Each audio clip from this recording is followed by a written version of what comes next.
Hey guys, Tony here from Rollinwiththebolens. Today we're going to talk about boondocking. Well, more specifically, what you should not do while boondocking. Hello everybody, that's me, Tony, and my wife Jill, and together we are Rolling with the Bolens. So in 2017 we decided to give up the normal stick and brick life for a life of adventure on the road. So now we are nomadic and living full-time in our RVs, so come along with us as we travel the world and get ourselves into all kinds of adventures.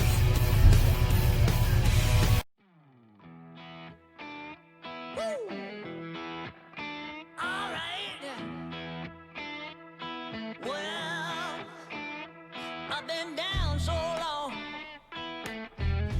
that my mind can't get no rest.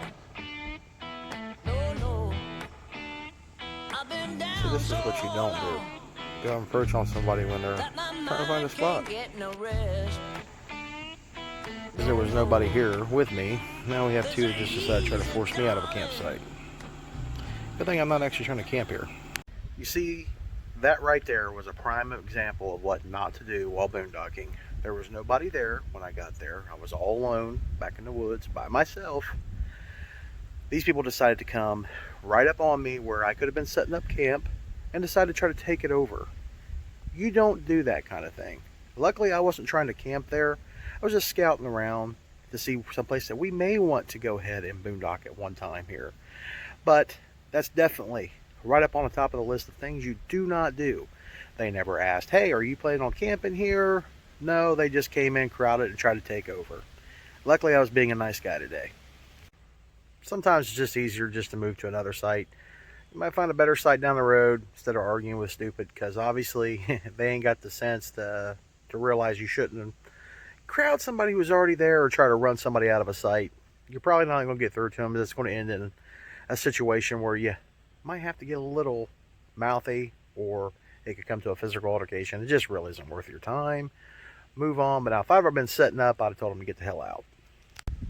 So amongst other things, the things you should not do while boondocking is leave a bunch of trash and leave a big footprint in some place that may not even actually have very many human visitors. You want to try to leave it as clean as it was when you got there, if not cleaner. So pick up if somebody else was not so nice and left a bunch of stuff laying around if it's a popular campsite.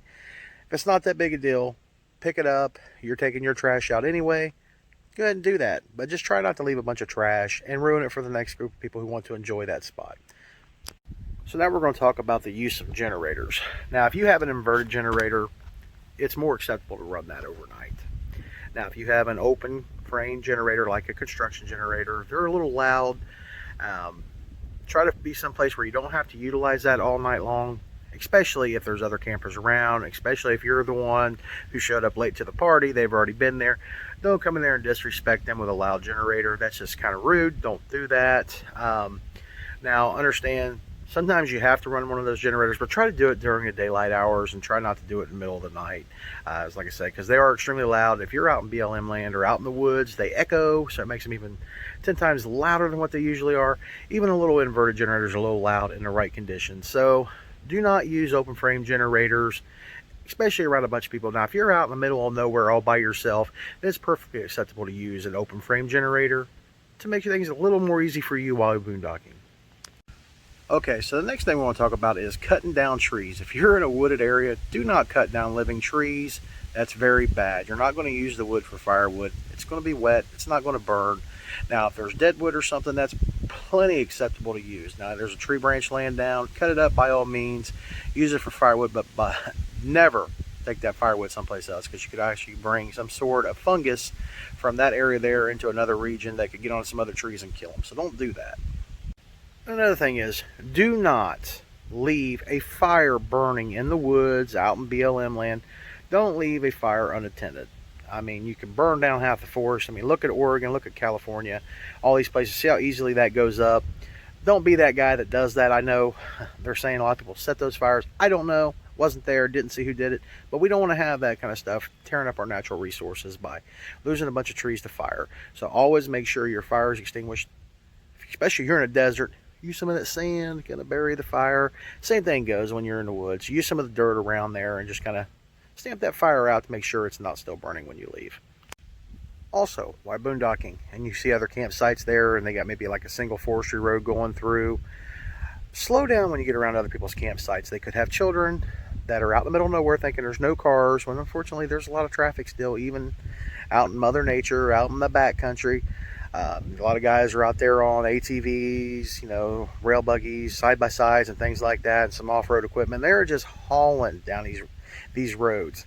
So kind of slow down when you get around other people's campsites, because you just never know what might pop out, or somebody might back out in front of you.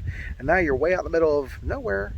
Emergency services might not get to somebody that soon to kind of take care of things if somebody gets severely injured. So don't do that. And also, if you have children, teach them not to play in the road, because there's a lot of boneheads that don't care, and they will keep trucking right past you at 90, 100 miles an hour.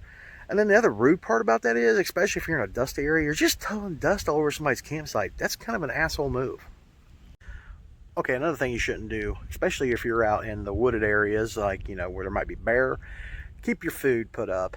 Don't leave it out and invite these wild animals into your campsite, because you can have a very bad day, especially if a big old grizzly bear comes walking into your campsite.